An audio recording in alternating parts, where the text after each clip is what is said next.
Dobrodošli na moj kanal i u današnjem videu pravimo 4 ručka, odnosno donosim vam ideje za ručak. Prvo će biti proja, zatim pita sa spanačem i sirom od gotovih kora, zatim punjene paprike, posne, mogu i za vegane. A na kraju će biti lazanja sa spanačem i sirom. Kao što vidite, ovaj put će da preovladava spanač na meniju. Prvo idemo zajedno u kuhinju i pravimo proju. Proja je nastala u 18. veku kada je kukuruz došao iz Amerike u Evropu i postao je popularan na Balkanu. Ovo jelo na početku se pravilo samo od 3 sastojka, a to su bili kukuruzno brašno, voda i so. I najčešće se pravila u ruralnim dijelovima, međutim kasnije tokom vremena dodavani su drugi sastojci i postala je širom rasprostranjeno jelo. Ja pravim neku proju koja se pravi u mom kraju, odakle sam ja rođena, pa hajde zajedno da pogledate taj video. Prvo pravimo proju kao prvu ideju za ručak. Sastojci koji su vam potrebni za proju su šolja oštrog brašna, šolja kukuruznog brašna. U ovoj mojoj šolji stane oko 200 g brašna, ali vi možete da prilagodite prema svom plehu u kome ćete peći proju. Dakle, možete da merite šoljama. Dalje, potrebno vam je pola šolje ulja, odnosno oko 120 ml ulja, jedna pavlaka, 200 g sira, 3 jaja, pola praška za pecivo i kašičica soli. Ovo je neki klasičan recept za proju koju pravim, a vi sam postupak izrade možete da pratite na samom videu. Kada spojimo ove sve sastojke, prvo ćemo izmiješati sastojke da bismo nakon toga polako dodavali mlijeko, da bismo procenili koliko nam je mlijeka potrebno.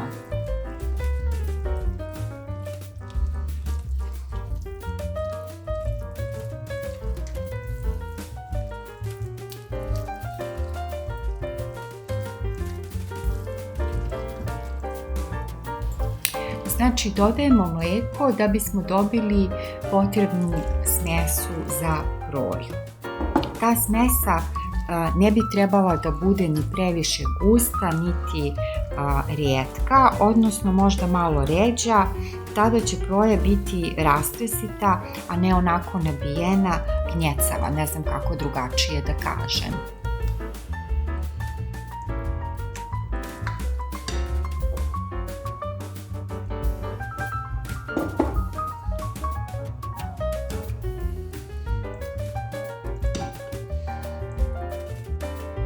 Smesa za proju bi trebala da izgleda otprilike ovako. Ja sam dodala oko 150 ml mlijeka, međutim pratite neki svoj osjećaj. Nakon što dobijete ovakvu smesu, podmažite pleh. U ovom slučaju nisam koristila papir za pečenje jer ga nisam imala, inače ga koristim. Sipajte smesu u pleh nakon toga i posle možete da ukrasite ovu proju tako što ćete posuti smesu susamom. Proju pecite na 200 stepeni nekih 20 minuta, ali proveravajte, ostanite naravno kod šporeta. Uvijek kada isključim šporet, ostavim proju u šporetu nekih 15 minuta. To je moj savjet za pečenje ne samo proje, već i uopšte svega. Na kraju ide onaj najbolji deo kada sečemo proju i kada degustiramo to što smo napravili.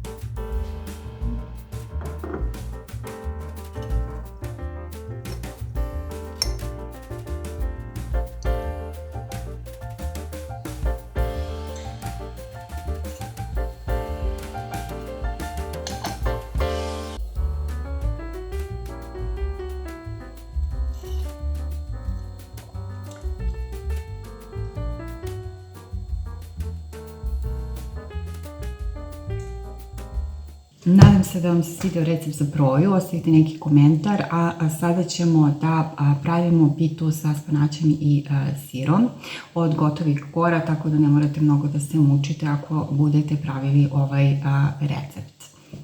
Kao i za svako jelo, ukoliko naučite nekakvu bazu jela, onda možete da se igrate i da dodajete neke druge sastojke. Ja sam ovaj put pravila tu pitu sa spanačem i sirom, međutim možete da dodajete sastojke koji vam odgovaraju i koje volite. Ja nekada dodajem blitvu, koju isto jako volim, ali ovaj put će biti sa spanačem. Dakle, sada pravimo pitu sa spanačem i sirom sa gotovim korama. Prvo je potrebno da obarimo spanač. Stavila sam oko 250 do 300 grama spanača sirovog koji sam obarila. Onda sam dodavala ostale sastojke. 2 jaja, pavlaku, oko 250 grama sitnog sira, pola praška za pecivo, možete da dodate i so, ja ovaj put nisam jer je sir bio dovoljno slan. To su svi sastojci koje sam koristila prilikom pravljenja ove pite, odnosno nadeva za ovu pitu. Kada stavimo sve sastojke, ostaje da ih sjedinimo, odnosno da ih promešamo u ovoj posudi. Nakon toga je potrebno da premažemo pleh uljem i prelazimo na izradu jufke.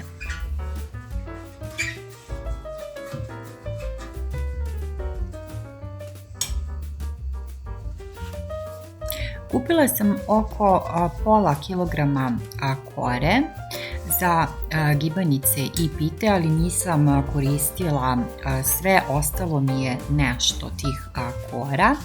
I pitu sam pravila tako što sam ove 3 kore premazala uljem prvo, a zatim sam na te kore, odnosno na tu jufku, kako god hoćete da kažete, stavljala nadev.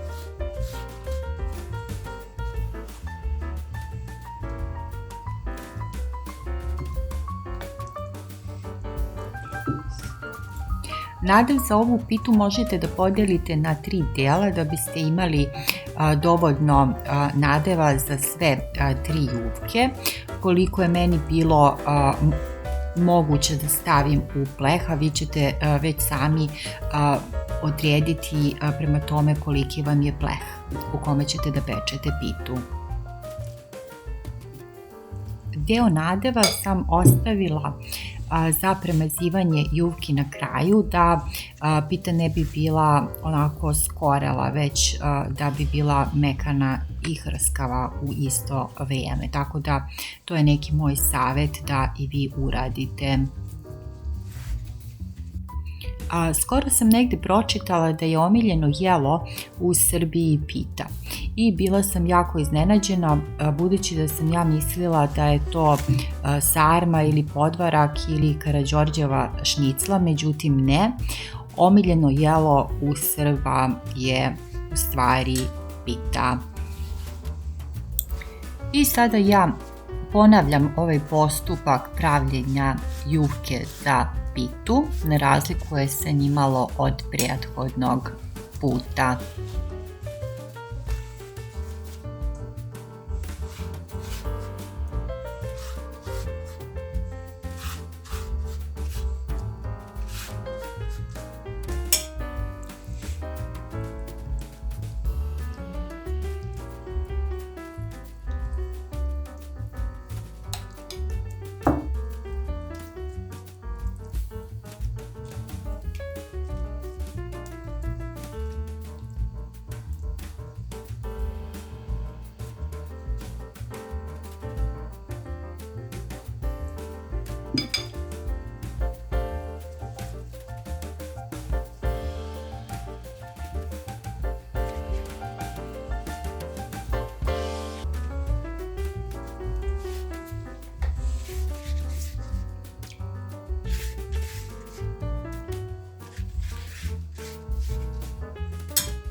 Na kraju ljupke premazujem ostatkom nadeva i nakon toga pitu pečem na 200 stepeni oko 20-25 minuta, zato što su kore bile jako tanke, međutim ostanite kod šporeta i opet nakon što se pita ispeče ostavite nekih 15 minuta. Ovako pita izgleda na kraju, fenomenalno ispala, mnogo bolje nego što sam očekivala. Nekada nešto spremim i ispadne mnogo manje reprezentativno nego kada ne snimam. Ovaj put je ova pita ispala odlično, moja topla preporuka. I eto, i ovaj recept je gotov.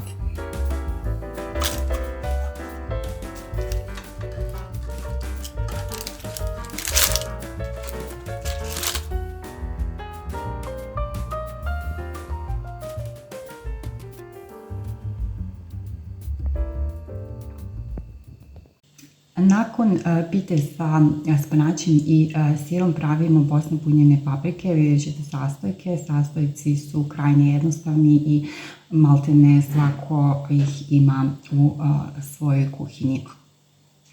Pa hajde da krenemo. Nadam se da će vam se svidjeti. Ukoliko vam se sviđa, ostavite neki komentar, neki like, a ukoliko vas nešto interesuje, slobodno pitajte, rado ću vam odgovoriti. Bosne punjene paprike kao ideja za ručak. Bosne, veganske, kako god hoćete, lagano i jednostavno se spremaju.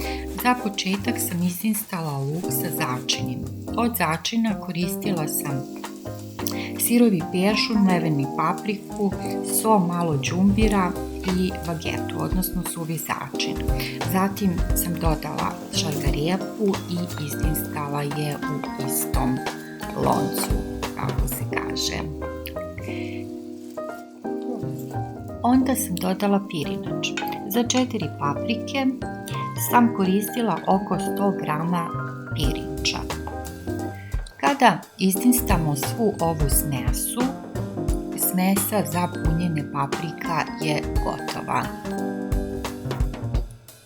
Punimo paprike ovom smesom skoro do vrha, ali ne do samog vrha jer će pirinač prilikom kuvanja da naraste.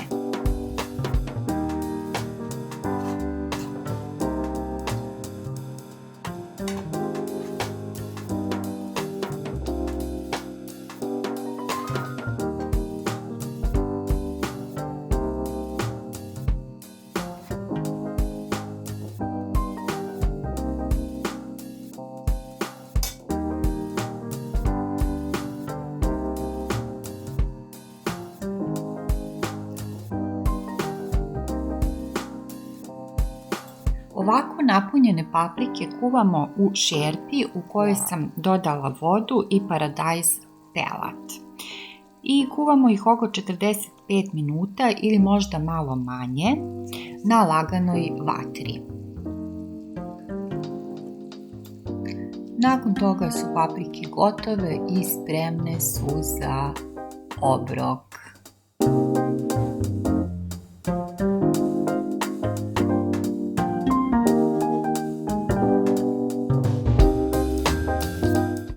I na kraju smo došli do posljednjeg recepta, odnosno posljednje ideje za ručak, a to su lazanje sa spanaćem i sirom.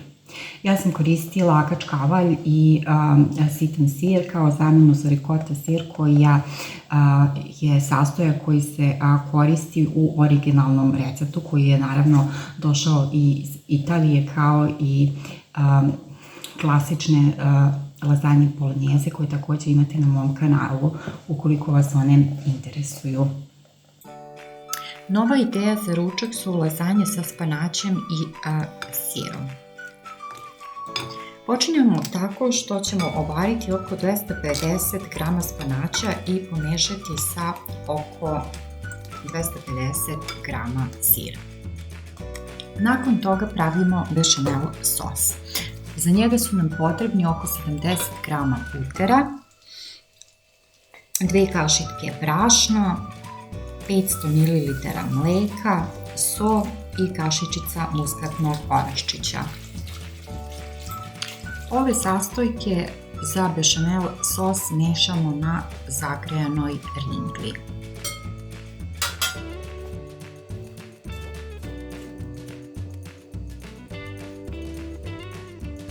Kada napravimo bešamel sos, sa malo bešamel sosa premažemo pleh i ređamo sastojke. Tako što ćemo prvo staviti kore za lazanje, zatim ovaj nadev od spanaća i sira, zatim bešamel sos i na kraju rendamo kačkavalj. Za ovaj moj pleh potrebno je oko 250 g lazanja kora.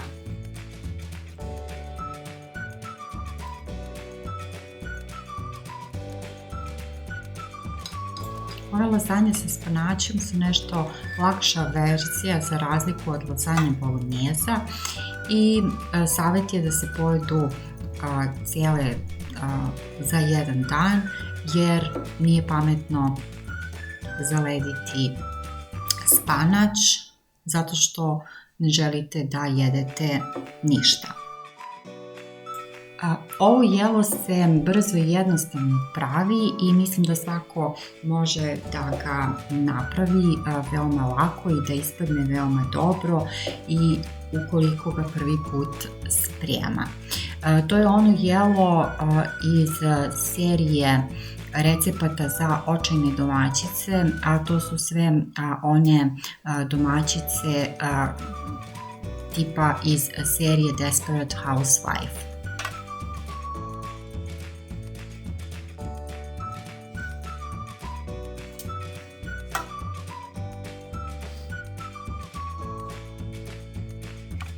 Kada završimo sa ređanjem prvog sloja, ponavljamo postupak, dakle ponovo stavljamo lazanja kore, pa nadev od spanaća i sira, pa bešamel sos i na kraju kačkavalj i tako još jednom. Ostavljam vas da gledate ostatak ovog recepta.